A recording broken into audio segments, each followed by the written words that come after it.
You are now listening to the Friends of Rugby podcast. Relax your anus. Balls. Thick thighs. Camille Shat. Where's his neck? Eddie Jones. You're fucked, mate. 3, 2, nice 1, now. and we are recording. Yeah, we are. Thank you. You're listening to the Friends of Rugby podcast, the podcast that does zero marketing, zero should. advertising, But should. and zero outreach. But it's our octennial episode. You know what? It is. Well, that's not grammatically correct, but that means 80 years. It's like 80, however you say 80 in octo. octo. This is our octoth episode. I was talking about at work. I was talking about the podcast, and people were surprised. First of all, I had a podcast. Yeah. And then I was telling them it was a rugby podcast, and then they were asking me what the fuck rugby was. But then I mentioned, I was like, I think tonight is our 80th episode. And they're like, whoa, fuck, 80? You guys are like serious. Yeah. And I was like, yeah, we've been going hard. We've been committed. It's Two guys with poor attention spans. We're pretty yes, committed. two guys with ADHD. Yeah.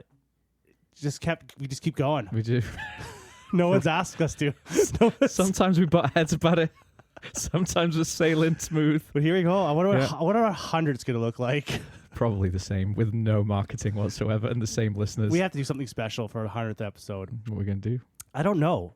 You don't like our octoth episode? Our octoth episode. We'll have to do something special. We're gonna, we got some plans. We got some kind of plans. The good news is there's a lot of special things to talk about today. for our There octoth. is, for the 80th episode, Big a little news. bit of close to home rugby. Yeah, Canada are now more relevant than Wales on the international rugby stage. It's finally happened. We're back, baby. Yeah. So tell us about your trip. I went to Calgary to watch the game. Yeah. Canada versus USA. Yeah, Atmosphere was good. yeah. They had like kind of a tailgate party going in Yeah. front of the stadium. There was Okay. people there. They were barbecuing. They had a Yeah. live band. There are Americans there? I saw. I think I saw one American jersey, Oh, wow. and everyone was razzing the shit out of him, Yeah. which you fully deserve. Oh, yeah. Oh, yeah. Especially with all the tension and stuff in the media Yeah. between the two countries and stuff. we have a But travel advisory, so yeah, he's getting I something. know. He's getting something. Yeah. yeah, so it was.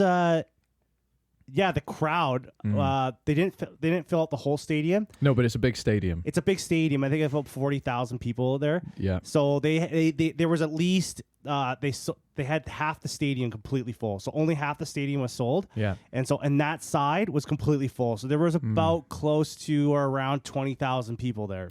That is excellent considering how bad Canada have been in recent history. Yes. You know, they're still bringing crowds out. They're bringing minimum 10,000. Yep. home games. And the vibes were good. They had, man, I swear to God, this is a rugby thing. This is not a Rugby Canada thing. But rugby in general, they hate selling products. Like they just hate selling stuff. Yeah. Like they don't want to sell you jerseys. They don't want to sell you Yeah. kit because there's never enough, or there's like one guy. Yeah. There's like one guy for like, Unofficial. yeah, for 100,000 people Yeah. like storming him. And he's got this beautiful new away jersey. And I can't say that one. That's the display. Where the rest of them are, they're all gone. I only had 4 of them. Like, Yeah. what the fuck? So there was one little kiosk there that was selling stuff, and the lineup was huge. I Yeah. actually got in early and got in there to buy a nice, cool little jacket, Yeah. little Rugby Canada jacket. Yeah. So And you've ditched your Wales cosplay now? yeah, I got a Rugby Canada cosplay. The new Canada home and away kit are really nice. I really like them. It is they got some good stuff. Yeah, they do. They got some good like That quality. red polo, really nice. Yeah. Yeah. And so I bought it and bought a jacket. And I was like, yeah, I got my cool jacket. Sat down. Game started. Canada scored first, Yeah. and they just powered through. Yeah. They just it was kind of like, you know how England gets a good start and they just kind of bulldoze the team. Yeah. They shell shock them a bit, Yeah, don't they? they did that, and then right after that, United States Yeah. score a try, and it was a super weak try that should have been defended. Like it just the guy just brushed off. The defender just brushed off the guy with the ball, Yeah. and I was just like, here we go, because United States have been good. That's what I was going to say. You were expecting, and I was expecting, and a lot of people were expecting. I think everyone in the Canada stadium was lose. expecting Canada to lose. Yes. Because I just think that they didn't, like, from the games that I watched, the last 2 games, they played Spain and Belgium. Yeah. They just didn't have the gas to go at 80 minutes. They lacked a bit of game management as well in the other games I saw. They were just not taking the points when they could have. They were using their momentum all wrong. So yeah, not only am I surprised here, 100%. it sounded like it was quite a clinical win in the end. Well, this is where the tides turn. Are we saying that Kingsley Jones was a bad coach? Is that what we're saying? I think that was pretty evident from the beginning. Yeah. So what happened was, hold on a second here. I'm just gonna switch my seat here. Okay. Yeah. So Tyler Ardron. Tyler Ardron's back. Tyler Ardron. Osprey's legend. He's already gone. Yeah, I know. He came back for one game. Yeah. But he played well. Yes. Scored 4 tries. Yeah. He was such a difference maker in that game. Yeah. Like Yeah. the fucking his experience and his power. Yeah. Like he's playing in the top 14. Yeah. Pure power game, pure Yeah. big brutes. Just his strength, Yeah. his knowledge. At the breakdown in general, he was just a nuisance all over the field. He's a hard man as well, isn't he? He's a real hard man. Like he just brushes things off. He has to be honestly the best rugby player that Canada's ever produced. I would And say he's a Canadian produced player. he is. I was going to say DTH van der Merwe, but you've got to admit that part of his upbringing is South African. Yes. And a significant part of his rugby knowledge is South African. Whereas Tyler Ardron, you're right, he was born and raised here. You know? And this is a guy that played league rugby in Ontario. Just nothing special about his rugby upbringing. Well, I'll tell you what, though. I watched him at the Ospreys for a while. He was very good there. Yes. He was very good there. Yeah. When they were winning as well, when they were good, you know. He was just a natural rugby brain. He's an athlete, right? True athlete. A true athlete. Yeah. When he was in New Zealand, Yeah. he was like one of the best back rows in New Zealand at the time he was there. Yeah. And then he's just all over the place I don't know, like his significant impact in the top 14. I don't know. I wish I did. But he frequently starts. Plays Castra. Yeah. Yeah, he does. Yeah. With 4 tries, just came in, and he was just and then another player that's back too in the mix is Evan Olmsted from Europe. He plays in France too. He plays in a second division there. Yeah. So those 2 guys, having those 2 guys there, the sad thing is they're both north of like 33. Like one's 34. I think one's 34. One's 35. Got Arjun right here. He's 34. You're right. Yeah. Yeah. And then what about Evan Olmsted? Haven't got him, but he's over 30, no doubt. Yeah. Because he was playing. He played the 2015 World Cup. I think he even played in the 2011. Yeah. I think. Yeah. So, but these guys were around when Jamie Cudmore was a big deal. Yeah. You know, same generation of guys. Yeah. And it's just like, and the thing about watching this game that was so significant was the defense. The Canada's defense was ruthless. Yeah. And their forwards really you know what? No, not even just the forwards. I think everyone just played their part. Yeah. Everyone made their tackles. Everyone was in space. Like everyone played. There was a desperation. Yeah. You could see it. You could see the desperation. Yeah. Like the Canadians were just like, it was heroic in my eyes. And to lose 2 games at home, one of them you expected them to win, which I think was the Belgium game. Yes. That's got to hurt. But a bad team, a Kingsley Jones team, probably wilts. Canada didn't. Canada clearly motivated them. Yeah, there was some the Spain game, the game that they weren't supposed to be even good in. Yeah, they played really well. They did, and to be honest, they should have won that game. And they should have won that. I agree with you. The difference with Kingsley Jones gone. Yeah. I mean, they got a win against, I think it was Romania last year, which wasn't it was a decent win, but they haven't really done anything. Beating the US is significant, and it looks bad on the US because these guys have got a slightly dysfunctional but multiple team professional league, and there are no fruits of their labor as far as I can see. And Canada, meanwhile, have been barren for years. Yes. And they pull off this win, and it is a significant win. I think you're right there. There is something to say about that. Like there is what is going on with like the see, I think it was at the beginning of the summer, USA played really good. And you're like, okay, so the MLR, we're seeing the MLR like do something. Yeah. I thought finally. I think like, oh, here's the dividends. Yeah. Of this team. Yeah. of this league. Yeah. And then I just don't know. That game shouldn't have went that way. No. This has been a year of unpredictable results, and we are reminded this is rugby. There are unpredictabilities. But for me, the USA are running out of excuses now to beat. They shouldn't lose to Canada. I mean, I want Canada to win, but they shouldn't lose to them based on their resources. There's something going on as well, because I look at the Japanese league, and the Japanese national side have not stepped up. They've actually gotten worse since 2015. They've gotten worse. A lot worse, actually. Yes. They've gone from beating Springboks, they beat Ireland, they beat Scotland, and when they beat Wales, it was like, okay, fucking Wales aren't a good team, they right? They gave, in that, I think it was the quarterfinal in 2019, they gave the Springboks. They gave them a scare. Yeah, they gave really a scare. did. They really did. Like, that was a hungry... My point is, though, if you are playing in that kind of league where the other teams you're playing against aren't very good either, i.e. the standard of play isn't as high as it is in the URC, Super Rugby, the French divisions, you're not getting better unless you play teams who are better than you. It's good enough to keep Springboks players good. In Japan, it's good enough for to keep Kiwis good. Kiwis good. I mean, that's the thing, though. They go there for the payday, and they're clearly the best player on the field when they're playing. And that means the standard of opposition isn't getting any better either. You would think that these players in Japan's like playing with these high level players in these games, you would see like Japan become a force to reckon with. Yeah. Like that should be out of all the teams, Japan should be the one that's been rising the most. Yeah. Like you should see Japan like taking the All Blacks to the brink. Yeah. Not Argentina. Yeah.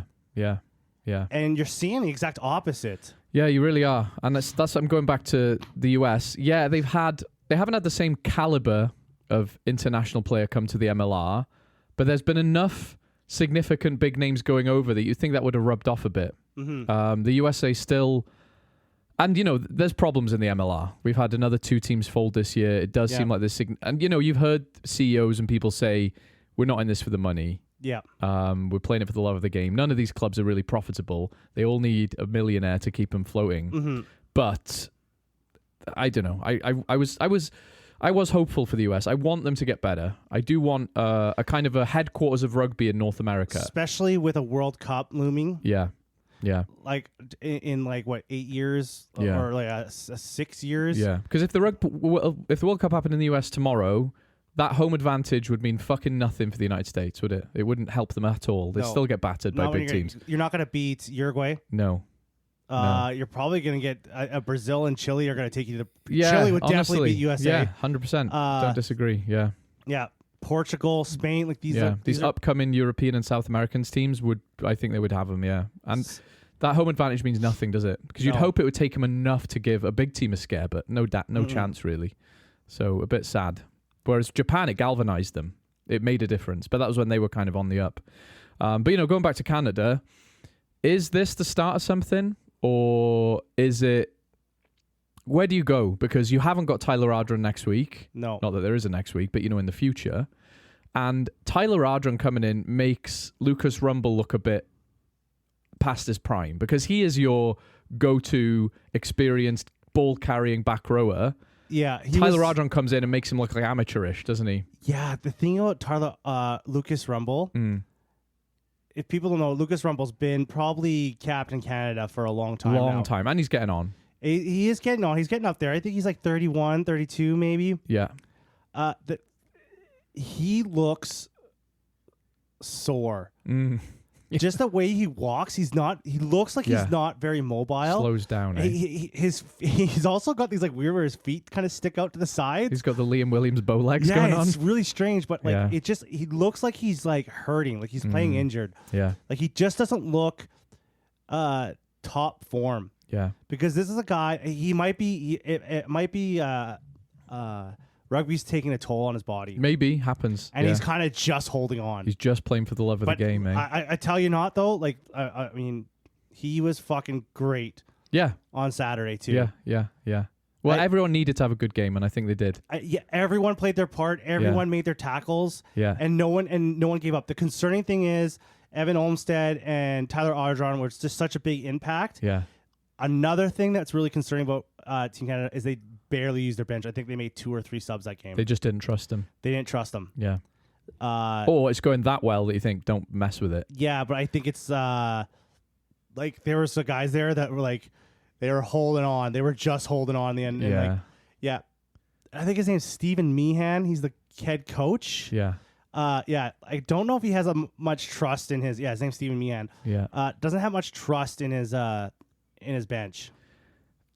That says a lot as well, because I've been there. We won a game on Thursday, and I was terrified to upset a winning team. Terrified. A good coach trusts his bench, right?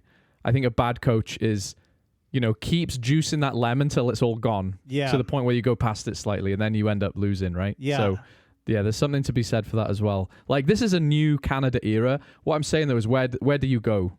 Because you've dropped some Prems players into the Canada team, metaphorically, in Tyler Ardron and Alvin Olmstead. Yeah, this is where the story gets sad. Also, there's just not enough international games for them. There isn't. If you want to keep this ball rolling, they should keep playing games. Like this PNC, this Pacific Nations Cup. Yeah. There's Japan, Fiji, Samoa, Tonga, Canada, and the United States. Yeah. All the teams don't even play each other. No.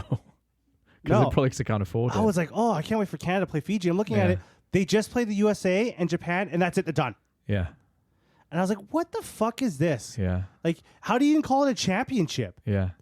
Like, this is not a championship. No, it's some kind of conference system bullshit, isn't it? Yeah. I think if you're going to have an actual championship, okay, I understand that these nations don't have a lot of money. Yeah. And traveling back and forth and stuff like that's just not feasible for them, yeah. Host it in one place.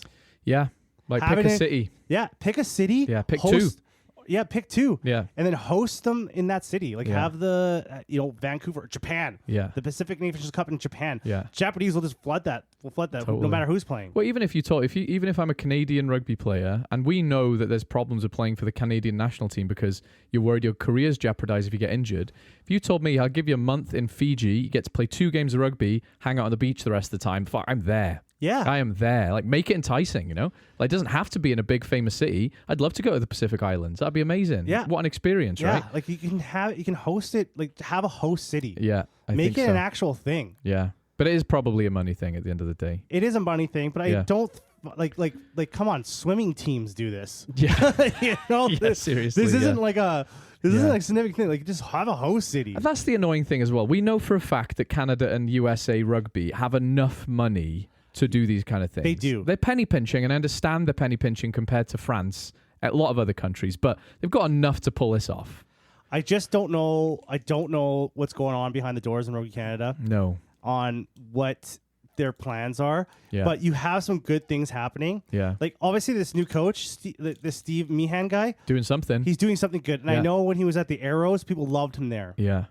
So would we say, though, if they'd have lost that game to the USA, all of a sudden you're looking at 3 losses with 1 game you definitely should have won at home, then it's a different story. I feel like it depends on the games go. Because if you looked at those 2 games in Edmonton here against Belgium and Spain, they played pretty decent. They did. So there were some sparks. They just I think you would say the same thing. Like, you know what, it's just what we have. Yeah. But to see the team turn into something. Yeah. To see them like reach a different level. Yeah. With a new coach, it just there's just so much exposed. Yeah. I think so. Yeah. I'm not optimistic, but I just think this is as best as you can hope for now, isn't it? Yeah. A couple of scalps of people who are slightly above you on the ranking table. And to fight Kingsley Jones's corner just a little bit, let's not forget, he wasn't just the head coach, he was the only fucking coach. Yeah, because he was the ball boy, he was the water boy, he was everything, right? There was no one else. So, yeah, to be fair, too, when you're looking at... And I wonder if that has something to do with how much he was getting paid. I think so. If he was getting paid too much money and they couldn't afford other coaches. Maybe. Because right now, you're looking, they have 1, 2, 3, 4 coaches on their staff right now. They have a head analysis. Yeah. They have 2 therapists. They have a team doctor, a manager, a media manager. Like, I'm just looking at this right now. Yeah. So I don't know. Maybe they're trying some more. It is what it is. Yeah. That all sounds like plane tickets to Fiji being spent on the wrong guy to me. But whatever. What do I know? Thanks for Ruby for telling us to talk about that as well, eh? Yeah, there you go. We talked about the PNC. There you go, Ruby. Got it there. Yeah, we got it out. Yeah. Some other big rugby's going on. Women's rugby. Women's rugby. I sounded like a confused misogynist then. Women's rugby. Women playing rugby. We love women's rugby. I start sounding sarcastic. It wasn't supposed to. Yeah, the first weekend of women's rugby happened. Yeah, it did. Some fucking lopsided results. You know, okay. Can I get my what might be misconstrued as misogyny but definitely isn't opinion out the way? Yeah. It's hard to get into this because of how lopsided the results are across the board. You know, when even the Men's Rugby World Cup, I know 60% of the games on any given week in a World Cup are going to be lopsided, but I'm there for the Ireland-South Africa game. I'm there for the New Zealand-France game, whatever it may be. Yeah. This one, and this is a credit to England and their setup as much as anyone, I have no faith that anyone's going to beat England. They are that fucking good. I think we kind of got, there's a little foolery going on here. Okay. Because you're right, 8 games. Yeah. Every single one of those games was a hammering. Yeah. And Wales let everyone down there because I'm not saying we should have won, but we've got enough of a fucking professional setup to give Scotland a game and hopefully beat them. But no, never mind. They didn't even give it, like, it just, we got fucking flattened. Every single one of them games were a hammering. Everyone. Yeah. So I was like, look at the results. Yeah. And when you're just like if you go and watch the highlights for England, USA. Yeah. England just dummies them. Yeah. Like Canada too. Yeah. I think what's going on it's the pool stages, and right now in the women's game, you have a big, huge gap between the good teams and the bad teams. And let's not forget, men's rugby isn't that far ahead in terms of those discrepancies. It's not that far ahead. And I think if you played, if the England men played the USA men, it would be a 69-7 game. It would definitely be a comfortable right? win. Yeah. Australia versus Samoa men's side. Still an Australian win. Still an Australian win. And probably a hammering. Yeah. Scotland, Wales would probably be a tighter game. Yeah. But Scotland would still win. Yeah. That one's that weird result of the weekend. Yes. You know? Canada versus Fiji. This would be like I think the Fiji men would beat Canada. Oh, definitely. But in the other direction, you'd say. Yeah. I think Fiji would batter the Canadian men, you know? Yeah. France, Italy, so you're seeing some of these Ireland, Japan, South Africa versus Brazil. So you're seeing a lot of teams.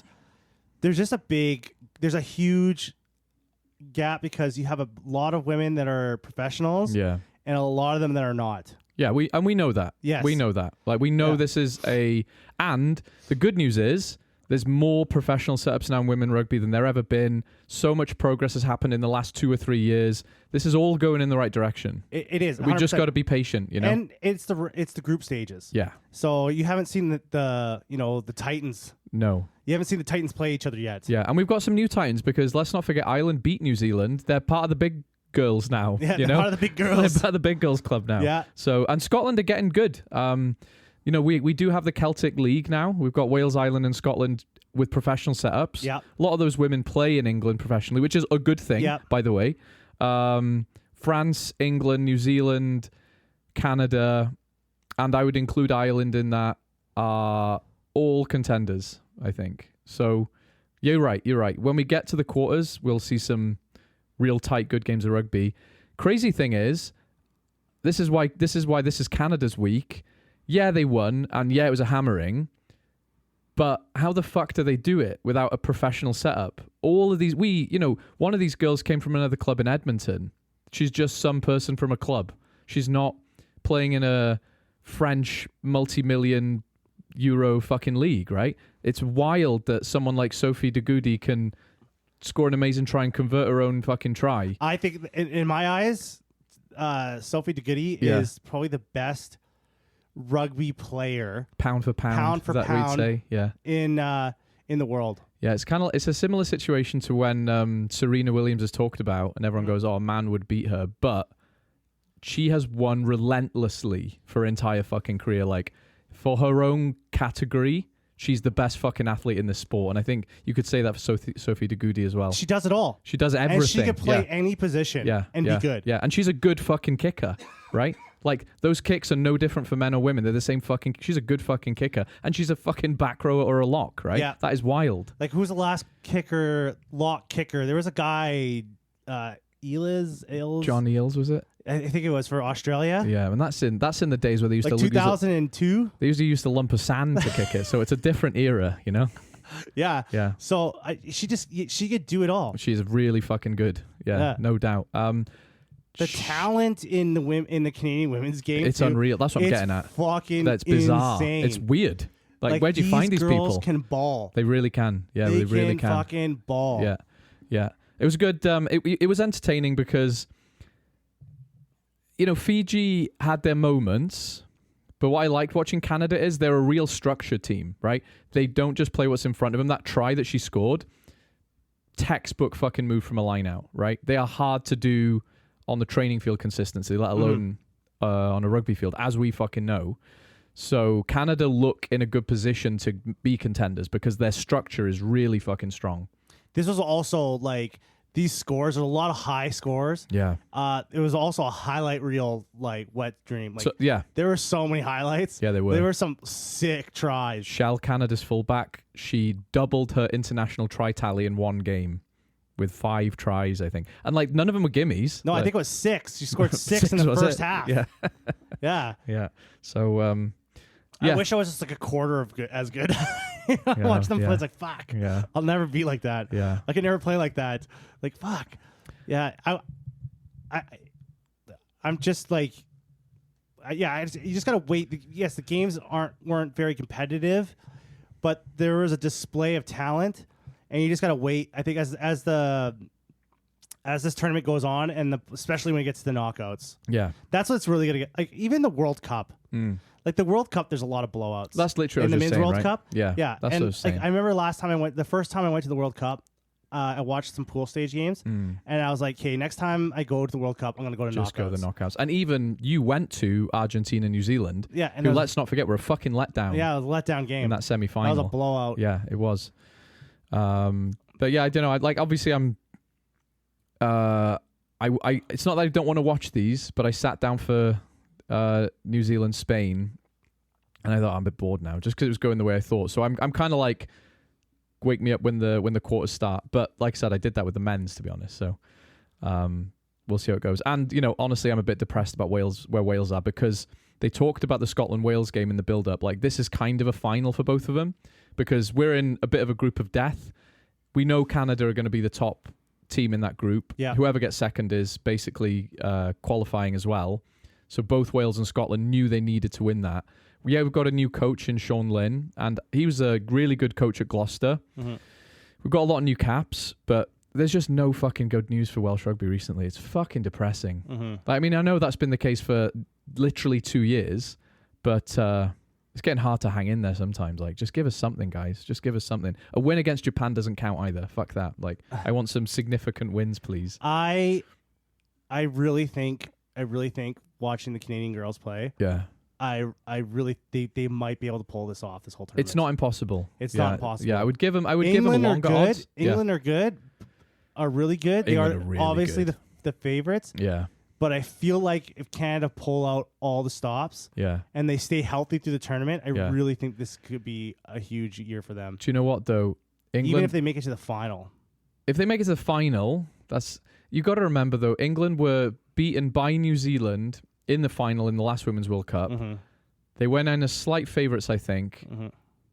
They have improved vastly. Not vastly, they've improved a lot. There's some real good players. They are going to be so motivated to win a World Cup at home. And I think that is such a powerful motivator. Can compare. Like, Canada's story is amazing, but I would put money on England every day to win this World Cup. The worst part is England have a poached Canadian player too. They do. Yeah. They've got a poached Welsh one as well. Those motherfuckers. Yeah. But that's just what they do. Whatever. Should we get on with the rugby championship? Should we mirror what the breakdown did and just talk about how shit New Zealand are for 45 minutes and forget all the other rugby happened? Yeah. Because I don't even want to start with New Zealand. Let's start with Australia and the Springboks. Oh, Australia. Oh, Australia. So you could say a couple good things. You know, this kind of solidified. Say some good things about Australia. Yeah, okay. Those Lions tour. Yeah, they beat a good team. And Australia are officially back.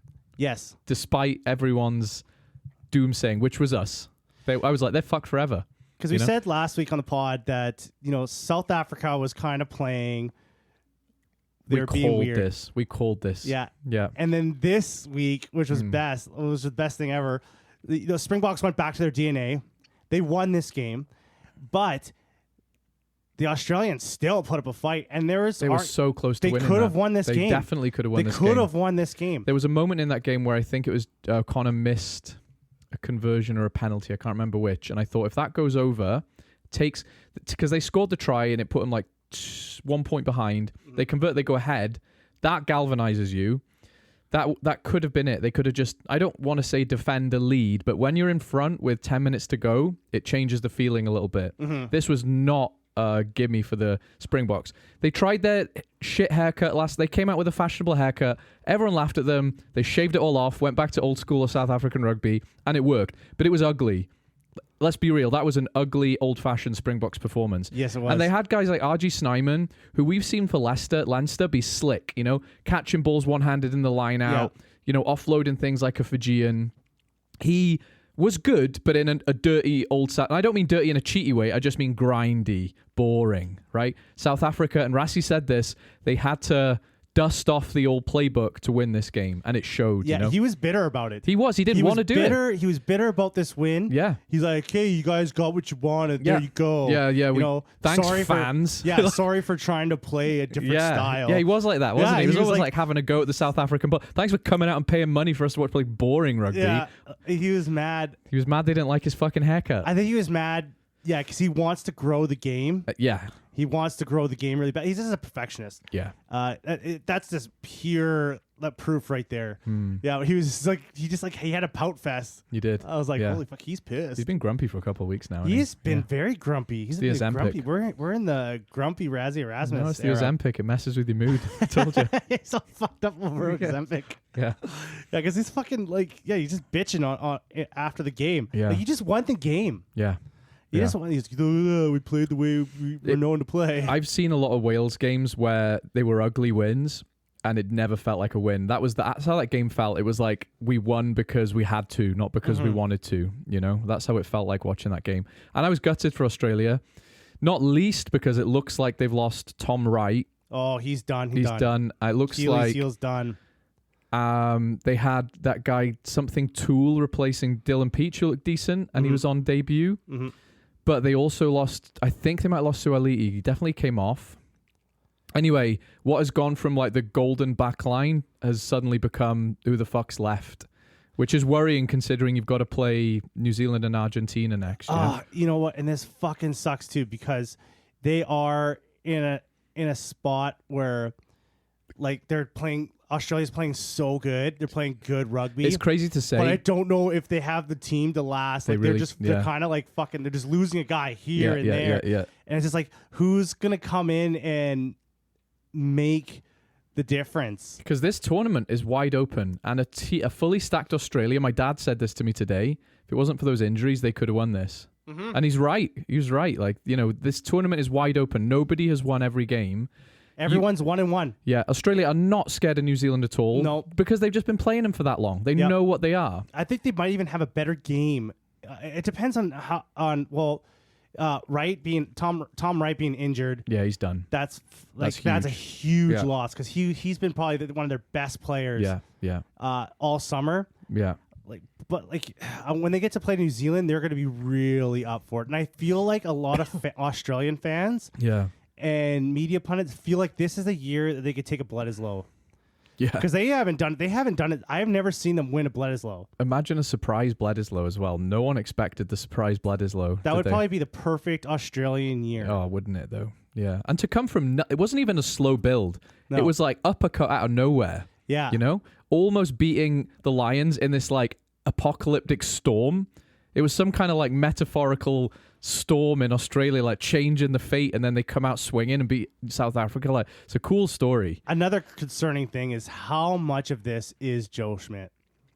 Concerning because he's going, right? Because he's going. Yeah, not because he's staying and going to make them better. I was like, Australian rugby, you guys should fucking throw the checkbook at this motherfucker. Yeah. Like, do what needs to be done. I would be building a care facility for his disabled child next to the stadium. Yeah, like whatever makes your life easy, Joe. Whatever makes your life easy. Yeah, we will pay it. We will do whatever it takes. And Yeah. I know he likes to be around his family, which is understandable. Fair enough, right? Fair enough. But man, like this guy's a hell of a coach. I'm sorry, Joe, but you're just too smart. Rugby needs you. You're too good at your job. Yeah. To be let go, like, oh man, what are you guys doing? Like, he needs to be here. He needs to stay. Yeah, he does. Because people would pay a lot. Like the French, like everyone else would be happy to have him now, wouldn't they? You know. I want to transition that into, is Scott Robertson a letdown? Because if we transition now to the other game, is it? You remember when we had this whole, is Tom Brady or Bill Belichick the one that is the real brains behind the New England Patriots, right? Yes. You have the opposite situation now where the All Blacks are a bit shit and Scott Robertson's a bit shit. Which one's really a bit shit? Is it the All Blacks or Scott Robertson? Because he's still got a lot of excellent tools to win a rugby game, but this is far from a vintage All Black squad. I think this is the way that the All Blacks lost this game. Oh, yeah, you go first because I got some thoughts on why they lost this game. Was classic way they always lose games. They have a discipline problem. They really this game, that is the most, because what you expect from the All Blacks is for them to attempt to and often get away with cheating around the breakdown, which, by the way, everyone else does. Yes, they're just the best. They're just really fucking good at it. Yeah, because they play so hard. This game, they were trying to fucking break the rules in broad daylight. You know, two purposeful knock-ons. Will Jordan clearly changes his line and causes an obstruction. And there were times in that game, particularly at the start, they're 2 tries ahead, 2 tries up. Mm-hmm. They have all the momentum in the world, and they start doing stupid stuff. Sever Reese's knock-on, deliberate knock-on. Mm-hmm. It's the most blatant fucking thing I've ever seen. I almost wanted to give a try for it. I felt pissed off because I was like, every genuine Argentinian attacking threat has been squashed by your cheating. The worst is he's like starfished out. Yeah, he's like starfished. He was like a jumping jack in the middle of the field. But he taps the ball. It's pissed me off because, like, I get that you take deliberate penalties sometimes, but you're literally ruining the game right now. Like, the RGs have worked really hard to get into a good position. They're playing some really slick rugby. It's like popping the ball with a pin and going, fuck you. Right? I thought we were to play rugby, boys, right? There should be a harsher punishment if you do that repeatedly. Seriously, because it ruined the game at times for me. It ruined a really exciting game. It was like someone hiding the ball. I was so disappointed with it. It's just it was like desperation. It was desperation. It was pure desperation. Yeah. And you see it so many times where they do shit like this and it kind of goes in their favor. Yeah. You know what? You stop the try. Yeah. Yeah, we got a yellow card, but we can defend that off. We'll score a try. Like they're so confident in their ability. Yeah. To get one back with 2 yellow cards down. It's weird because you got South Africa that's like trying to play a different style. Yeah. But have to go back to their original style to win a game, which is fair. Yeah. And then you have New Zealand, which is kind of like, I don't know what direction Scott Robertson's trying to take. That's what I was going to get at next. And I feel like they're trying to go back to the old ways of playing. Yeah. And it's a different game. We're still in the era of tries are cool again, okay? Yeah. We're still in the era of high-scoring games compared to 2019, 2015. Most international games now, this is a random, probably lying statistic, but there's always a 30 points in there somewhere, you know? And New Zealand, this should be their time. This is what you're fucking good at, scoring tries. And you're right, it's like they're trying to go back to, you know, thrive in the chaos New Zealand, where we'll pick up a ball out of the loose breakdown, we'll run it in real quick, you won't see it coming. Yeah. But it's like they're not good at it anymore. They can't. You see them. They get the ball. Yeah. The backs get it, and they fuck it up. And we used to talk about New Zealand being the innovators in rugby. Was it just because they had a golden generation? Because they badly miss Brodie Retallick. They badly miss Sam Whitelock. Scott Barrett's fine. He's a very good lock, actually. But they badly... And even Ardie Surveyor, who I would say is the best Kiwi player at the minute, I don't think he's as good as Kieran Reid was. He's actually, no, that's not true. He's as good. Yeah. At times maybe better even. But my point is like every single 2015 All Black, almost to a man, is better than the current crop. And it made it seem like, oh, they're innovating, they're changing the way rugby is played. Were they just that fucking good in every position? It's like they're trying to. It's almost like they're trying to play like a no system rugby. Yes, like just go out there and see what happens. Yeah, and kind of feel the game out. And it's kind of everyone's kind of on a different game plan. Yeah, they just don't look. They're not competent enough. They don't look connected. No. And you know who does do that well? France. And you know how they do it? Because they've got fucking BLBRA, they've got fucking Penaud, they've got Dupont, they've got Entema. They're every one of their back line, Ramos, they're fucking rock stars. Yeah. Right? And then you have Will Jordan who obstructs tackles really obviously and runs in a straight line really fast. Oh yeah. You know? Yeah, he was.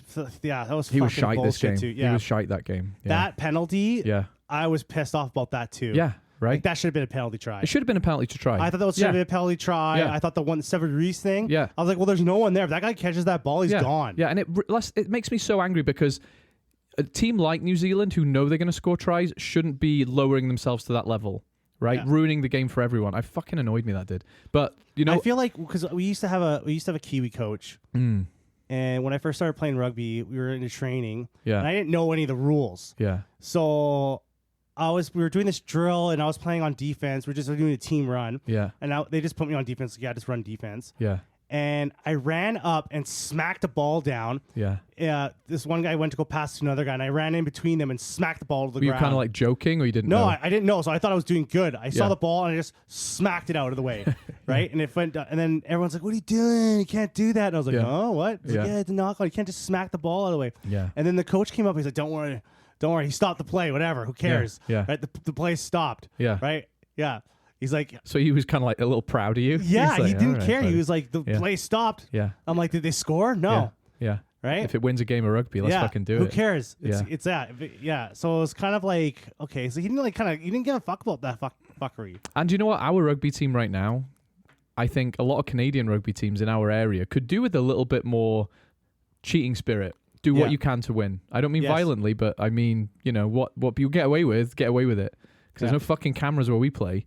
Unfortunately for the Kiwis, there were a lot of cameras on during that game on Severu Reece and Will Jordan, right? Like if you're gonna try and push the boundary, which you're good at, do it subtly, you know, do it in the way you've historically done it. Because the thing was, New Zealand had all the momentum in that game. And the first two tries they had, I thought, oh, they're going to cruise this. And Argentina didn't have to do a lot because they were getting, by halftime, the Kiwis were 2 yellow cards down. They were down to 13 men. And they still didn't concede a try in that time. They gave away a couple penalties, a couple 3-pointers. But I thought they can win this game. They've just got to fucking stop being idiots. And they didn't. And that's not to take away from Argentina, who were fucking excellent, actually. And what they did was stop being fannies like they were in the last game. Because like you said, that last Argie game, it was like they wanted to lose. Yeah. This game, they were Pablo Matera was vintage Pablo Matera. He was like a fucking bull. That's a thing that that was the biggest difference in this game too. That the heart and physicality of Argentina, Unreal. like every player just goes into every tackle 10,000%. Yeah. They were so up for it. I loved it. You know, they've never beaten the All Blacks at home either. It was the first ever time. You're also going through another thing with New Zealand is you're going like right now, these current crop of players, the majority of them didn't play in the era where they beat everyone all the time. We've said this before. So this is a new team, and they're don't not used to winning, are they? They're not carrying. There's no one carrying over that winning mentality. Yeah, these guys are. Sorry. Yeah, they're not. That whole mentality of we're going to win this game no matter what is not there anymore. And if all it those is, it's coming gone. out in the wrong way, right? Yes. They're so desperate that they end up just looking stupid. Yeah. So this. Because it used to be, it was like they're still winning games, but they're not like the triple locked platinum standard. We never fucking lose. Kiwis, are they? They're we lose every now and again, but we're pretty good. Yeah, Kiwis. Like, I think there's like there might be a mental thing going on because a lot of these players like have lost games. Yeah, and they're not used to losing That's games. right. And Yeah. but these guys are. Yeah, these guys have lost games. So when they go out there, there's a like, well, we better play really good. It's a weird thing to believe you could lose, because the opposite used to be that 2015 All Blacks. They didn't believe it. No, we don't. You know what about? We don't lose games. Yeah, you fucking serious? The we don't lose games. confidence going out, like they, it just feels like they're not. The confidence is not there. Because even if you're an 80% team, it's a big difference in terms of outcome than a 90% team, isn't it? If I'm a 90% team, I win World Cups, I win rugby championships. If I'm an 80% team, I'm more like Ireland the last World Cup. Like, we're really fucking good, but there's a few of us who don't quite believe we can do it. Like when you're a new All Black coming into the team in like 2013, 2008, 2009. You're walking into a team that's like wins like 90% of their games, and you lose. If you make a mistake, you're just dropped because there's another guy behind you who's fucking incredible. So the desperation to be on the team, was huge. Yeah, because you're like, holy cow, I'm with these guys. Yeah. Right. I'm in the room with these guys. These guys are heroes. Yeah. Right. And now this team feels like, okay, guys, we gotta get better. Yeah. We gotta work on what's wrong. Right. When back 10 years ago, when you're walking to an All Blacks team, they had everything figured out. Oh yeah. Yeah. And that is the thing with this game too. Like they don't have. This is the first generation of All Blacks and probably forever where they don't know who is the person for their positions. Yeah. It's like, what's the best ever sports car? It's probably like, I don't know, like a Lamborghini, something like that. Sure. Yeah. This is like a sports car that someone who's pretty rich but not that rich buys. Do you know what I mean? Do you know what I mean? Like a Ford Mustang. Yeah, this is a Ford Mustang. It's a nice car. Don't get me wrong. I would love a Ford Mustang, right? But it's not a fucking Lamborghini. No, you know, like it's just a lot of. Like, I don't even think Scott Robertson knows his team. That was the thing. I was just like, what? I have yet to see his I've yet to see his fucking fingerprints on this All Blacks team. And I don't know enough about it. I'm sure a Kiwi would tell me I'm wrong. And fair enough. But I don't see... Even Ian Foster, his fingerprints were playing Sam Cane repeatedly through good and bad. You know? Like, I don't know what Scott Robertson's deal is. I can't see his Crusader blueprint, you know? Yeah. Like the New Zealand media was having a complete meltdown over this team. Yeah, they're funny to watch, though, aren't they? Yeah, I love it when the All Blacks lose because I go straight to the breakdown. Oh, where they completely have they just have a fucking like disaster. Yeah. Like they're just. It's like someone assassinated the prime minister, isn't it? It's like, what the fuck is this? What do we do? Yeah. Like, how can we live? Is there enough oxygen in the air? Like, they just don't know what the fuck's going on. And I love every second of it. Yeah. I just love watching them just like, because they just have a complete meltdown. And like, we're like a tier 2 nation now. You know, like, it's just like, it's just fun. It's like, okay, guys, you guys lost one game. Like, you know what? All other teams, this happens to them. Yeah, regularly. They're just not used to it. No. And they had it so good for so long. They don't know how low that... as a Welshman, I know how fucking low that floor is. You can go lower, boys. Yeah, you can go way You can fall off a fucking cliff if you really try. Like, fucking hell. I feel like, too, like, there was lots of stuff in this game, too. Like, the problem with the All Blacks are, you know, every other coach would like to have these problems. Yeah. Oh, my God, my players are so good, and they're just making random mistakes. Like, they're just, like... A few hop, skips, and a jump from being like the best team in the world. Cup, right? Yeah, that's the truth. That's the truth. Yeah. So it's not like it's a disaster. It's just that it is a thing now where yes, the All Blacks lose once in a while. And you know, if I am Argentina and I've just beaten All Blacks at home for the very first time, that record is forever, right? Yeah. Because there's still teams out there who've never beaten the All Blacks, right? Yeah. When Ireland started beating them, that was a forever thing, right? That was an Irish team in 40 years' time is they going to take 2-3% off their fear factor? Because no, like I met retired Johnny Saxon the other day. He told me about when they beat them. Yeah. He's a good dude. He's a human being who I've met. Right, that aura is being sanded off now, and that's bad for the All Blacks. But it is good for rugby. Ultimately, it is good for world rugby. What is it now? How many wins does Argentina have against the All Blacks? I think it's 4, but it might be 3 or 4. It might be 3. But they have the beat Zoom. them last year. They beat them last year. Yeah.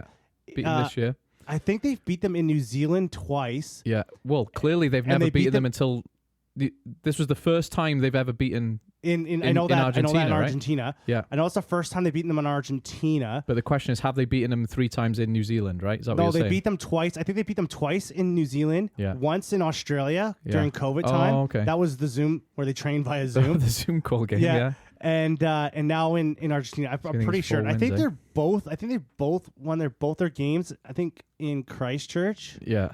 Or one was in Wellington, one was in Christchurch. Yeah. I don't know. I'm Googling it as we speak. Yeah, because I'm trying to figure out. I think it's 4 wins now. Yeah. Because I think of like every year they've taken a scout from the All Blacks. Yeah. So you were right. 4 times. Yeah. They've played 41 times. Yeah. And the RGs have won 4 times. And 1 draw. Oh yes, they did. And They one had draw. a draw. I think they had the draw before they, and that was in Argentina. Yeah. Yeah, because I watched that game. Yeah. I do want to just, before we finish talking about this, just go back to fair fucking play Argentina. We still love you. We still love you. Even though every now and again, actually quite often, you let us down because we expect you to beat everyone all the time, and then you don't, and we're sad. But when we remember, when you do win, it's amazing. So is England like a super team? Yeah, I think they are. Because Like is that. England a super team? Because they kind of pounded the Argies and like Yeah. and then they go and like beat the All Blacks. Yeah. They put 2 really good games against them. Yeah. Yeah. I mean, England just have a lot of depth and resources. Let's not forget, France have beaten New Zealand many times, 3 times in the last. Well, everyone's kind of putting caps up on the. Yeah. They're putting wins on the All Blacks Yeah, now. that's right. Ireland's been doing it for the last years. Yeah, they're not bothered. Springboks have been beating them regularly. Yeah. France has beaten them regularly. Yeah. England have been a hit or miss with them. Yeah. Argentina has been like every other game they take a scalp. Yeah. So I'm. Yeah. Yeah. Ooh. Here we are. Now for the rest of the rugby championship. Who's going to win the rugby championship? Fuck, I have no clue. Could it be Argentina's year? It could be Argentina. It could Yeah. be Australia. Yeah. It could be the Springboks. It could be New Zealand. So Springboks are going to New Zealand in 2 weeks' time. They're going to play Yeah. 2 games in New Zealand. Yeah. That format's weird to me. I think it's smart. So you go and you play 2 games at that country because of the travel distance. It's the travel, isn't it? Yeah. Yeah, it'd just be too much to go. And I think Argentina is going to Australia. I can't remember. But the Springboks New Zealand game, those are going to be some massive tests. Going to be boring and say Springboks are going to win it just because they got the depth and the experience. I think Rassi is not going to abandon his plan. He's just going to do a diet plan. I don't know. I feel like the All Blacks they beat them 4 times in a row now. So since 2023, they've beaten them 4 times in a row. So I kind of feel like They're not going to be scared. They're still a very good team, but I just and think they're a physical team. They are. Like New Zealand's big. Yeah, they are. Yeah. I just can't see I think it might be a 1-1. a draw. Can you draw? Yeah, there's going to be a 1 win. I think Springboks will take a win, and I think New Zealand will win. I think Springboks might win the first game, and then New Zealand won the second game. Because which one's in Eden Park? It's not the first one. I don't know. I know they're having one in I do know it's not a good idea to piss off the All Blacks. Like if you beat them, they can. If you hammer them, they're fucking angry next week. It's also rare to see them. I don't think I've ever seen them lose 2 games back to back. No. Except last time when they played the Springboks. Oh yeah. The last time they played the Springboks, they lost back to back. Which was very unusual. That was the first time I've ever seen that. So Might be for me too. they are a good bounce back team. I can see it. Yeah, I can see that's how it's gonna go. It's gonna go 1-1. There's no way. There's no. I can't see Springboks losing both games. No. But I can't see New Zealand losing both games. Time will tell. I'm not very good at predicting, so I'll probably. You're not even gonna make a prediction. I just did. I said Springboks would win it. I just didn't both specify. games. Yeah. What about Argentina, Australia? Ooh. That's hard. Oh, that's a hard one. That is like. I can't. I don't even know. I feel like I don't know That where. is some reactive chemistry going on there, isn't Yeah, it? Like, I that's feel some like I don't unpredictable know stuff. how good any of these teams are. But do you know what we said last week? We were like, I don't even think we'll know where these teams are at. I have a better feeling after this weekend. Australia are confirmed good. Yes. Argentina are better than they were. Will cause some upsets. Won't win it. Springboks can fall back and just go, okay, we'll just win if we need to. New Zealand aren't as good as I thought they were. So I think ultimately Springboks win the rugby championship. I feel like going into the World Cup, that's not going to be massively different. And I do feel sad for Australia because if they had Tom Wright, and if they had Dylan Peach, and if they had a couple of the guys who've been injured, I think they could win this. But I think the team's kind of fucking falling apart on them. Yeah. So I don't know if they have Just don't have depth. they have the endurance and the depth No, they don't. when they go all the way in this tournament. But another thing I've learned is don't write Joe Schmidt off. No. No. He's a smart man. He could have a matchbox full of ants and they'd win a rugby game. You know, like, I can't wait for the Bledisloe games. Like I cannot wait for that. It's gonna be so good. yeah. Because I feel like I really do feel like even with the players missing, I feel like Australia are gonna give New Zealand a go. I wouldn't be surprised if they beat them. Yeah, but that's not expecting them to.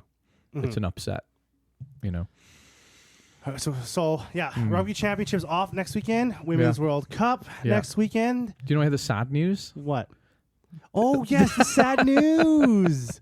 Sad news. Yes, it's time for the Welsh Corner Week, the Welsh Sad Corner Week news. The Welsh sad corner. We're going over to Sad Welsh Corner now. Fuck, I need a soundboard. Yeah. It's just a sad sheep noise. Yeah.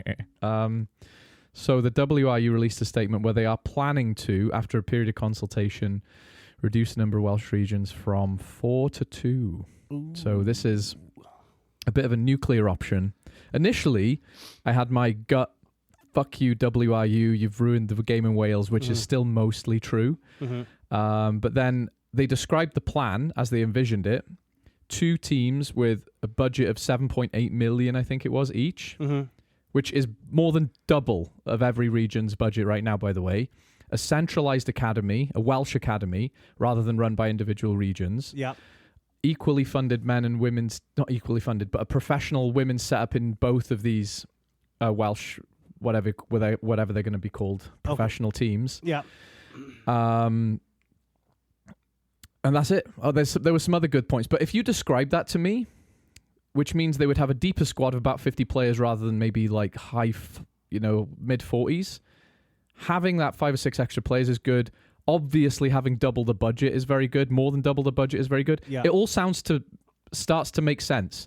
And you could say, look at what Scotland have done. And I know we would do that better than Scotland, not because Scotland would do anything wrong. We just have a lot more rugby players. With admittedly half the population, there's just more rugby clubs and more registered rugby players in Wales. We do still like rugby enough that we could take that a little further. And I think that all that makes a lot of sense. Like, why did it happen? You've got to remember, like, the WRU and the Welsh regions have been negotiating back and forth, and they draw out these negotiations, and I'm always telling you, in a week or in a month, they're going to bring out this statement, they're going to release their plan. Do you remember we were talking about the Welsh plan? Never happened, right? Yeah.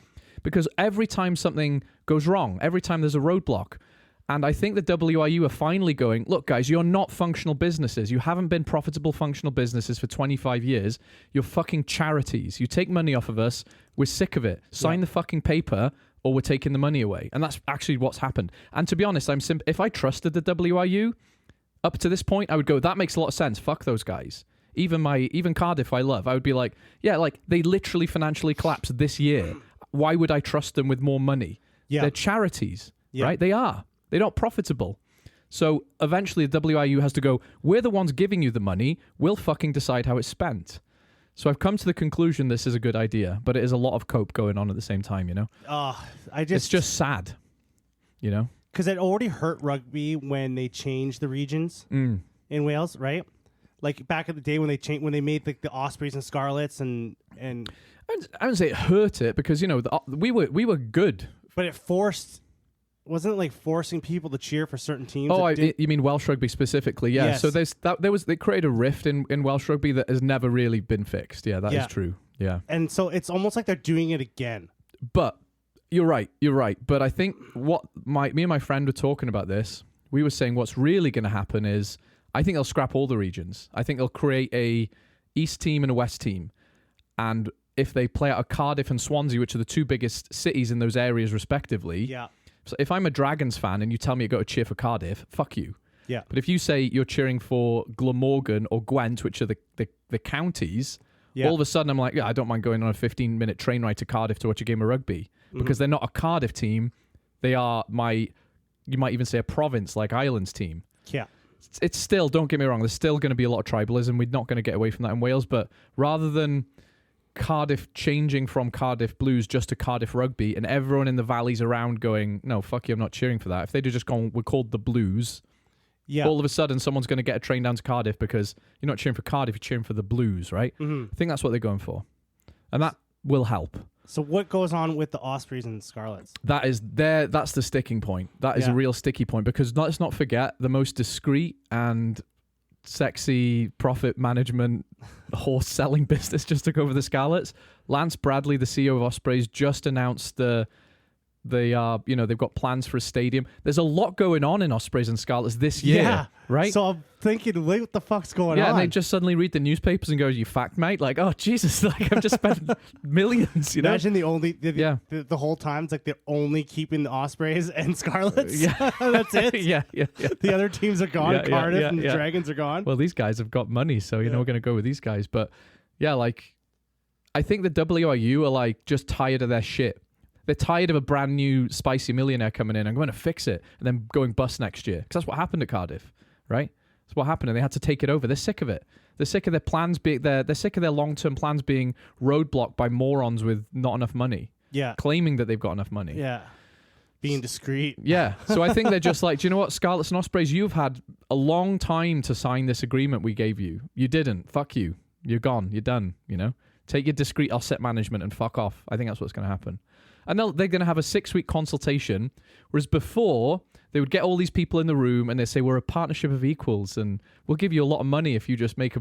And now they're just going to go into that room with a gun and go, sit the fuck down. This is what's happening, you know? Like, are you in or not? And they're like, oh, okay, we'll sign the fucking paper, you know?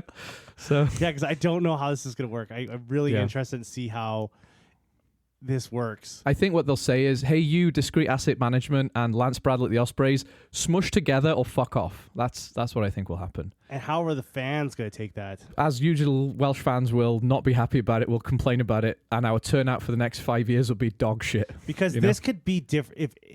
The thing that can make the difference here is if they start winning. Because fans can forget about a lot. Oh, I read this Reddit post and it was this Irish guy. It's like Live Aid sometimes. It's like all the other countries of the world telling me how they're going to fix Welsh rugby. It's like, feed the whales, let them feed the whales. Bob Geldof, like, I can fix Welsh rugby. Don't they know it's rugby time this year? Yeah. It's like, we don't need your help. Like, we're just a dumpster fire. Leave us alone, you know? I had this guy saying, it's the fans' fault. And obviously he got a visceral reaction because everyone's like, you don't go to a team that, like, if my team's losing, I support them through thick and thin. If you're a Dragons fan, and by the way, who still get reasonably good attendance considering it's a small town that loses basically every game. Yeah. And they're still going, yeah. It's not a fan problem, is it? So you can say history and stuff, but like Cardiff sold out almost every game this season. It's not a fan problem, right? It's a winning problem. And you're right, if I double the budget of a region, they're going to start winning. It's not rocket science, is it? If I have literally double the money and a bigger squad, I'll start winning fucking games, you know? Like, it's just, the just bigger will. squads, being able to build depth. Yeah. Starting to develop players in the bottom. Yeah, because as good as Tynus de Beer was at Cardiff, if I can actually afford a proper 10 as a backup, if I can replace Sam Costello with a competent 10, like, we're in, happy days. Sam Costello must be like, fuck. Yeah. Fuck. As soon as Dan Edwards started getting good at the Ospreys, he's like, oh, fuck, this guy's way better than me. Yeah, like, it's not hard. And it's like, oh, man, there's some players like, fuck. Yeah. Yes, and I think with since there's going to be less teams, the competition to keep guys' jobs is going to be higher. Exactly. So they're going to be more competitive to stay on the squad. Yeah. Because what is a problem we have now is we bleed talent into England, Yeah. right? And some of them even play for England. Faye Weboso is a good example. Yeah. That other guy was at Kepu Tuipulotu, the hooker, born in Wales, right?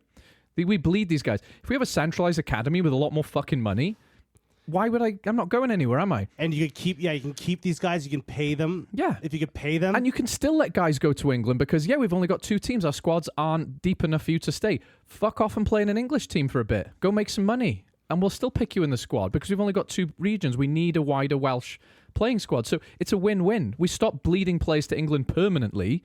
Guys like Joe Hawkins, a guy like Tommy Raffel comes back to play for Wales because our best players come back and our developing players go off and play development rugby somewhere else. It's win-win. We keep the good and we send off the young guys, right? The best instead of losing the best and keeping the fucking development guys. Because if you can keep those guys and you can create winning atmospheres with those teams, more competitive, like you can, and players want it. Like there'll be players that are playing at Northampton, and they'll be like, "Oh, I want to go back to Wales." Well, like Dan Biggar, where did he finish his career? Toulon and Northampton, right? Yeah, he'd stay in Ospreys if you paid him more. Yep. You know, it's not rocket science. Adam Beard just gone to France to make more money. Don't blame him, but easier to keep him if you've got double the budget, isn't it?